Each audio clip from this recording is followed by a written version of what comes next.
I am going north of the border today to become temporarily Georgia school mom because I was just having a DM conversation with a kid who's going to Kennesaw State University in the fall.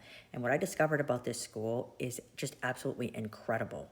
They allow you to take an unlimited amount of CLEP exams. I can't believe this.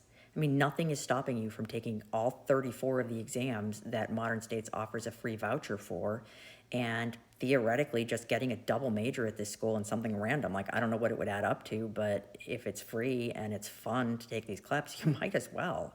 Here, take a look at this. Here's your receipts. It's Kennesaw State University. Credit by exam. I've literally never, ever seen a college say this before. There's no limit for the amount of credit by exam hours a student may receive. Credit by exam hours are not applied toward institutional graduation residency requirements. In other words, you still need to take 25% of a degree at the school, so like 30 credits. And they are not calculated into the graduation GPA. A maximum of 24 hours of IB credit is accepted. Okay, this is not IB though. This is CLEP exams. Credit may not be granted for departmental exams if credit for the same course is available as a CLEP exam. This school really loves some CLEPs. Credit by exam may not be awarded for a course previously failed or audited.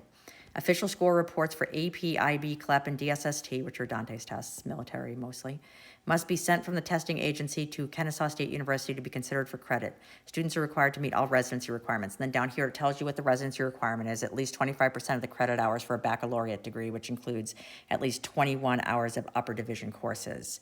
Okay, so here's the table of CLEP exams that Kennesaw State takes and what their equivalents are. But this is pretty fabulous. I mean, look, if you can manage to score a 70, which is granted a pretty high score, but if you can manage to score a 70 on the Chem CLEP, you get like insane credit for this. I don't even know how many credits that would be. It looks like at least 8, at least in Florida that would be 8. And then the rest of them, oh my word, a 59 on the French exam is getting you 1, 2, 3, 4 classes. What is that, like 12 credits? Same as the German exam, same as the Spanish exams. That's crazy town. Okay, like you could just go to town on this.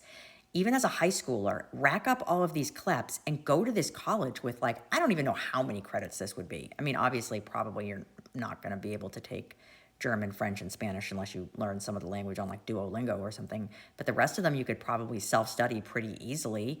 Or maybe you already understand Spanish or Haitian Creole and can take those CLEPs. Maybe you understand German even. But this is just wild. So add this in with some dual enrollment, maybe, and some AP, and you would go in with a crazy amount of credit. That's wild. You could basically do a double major in anything, or you could, I guess, do a single major and be out in a year. I mean, what a money savings.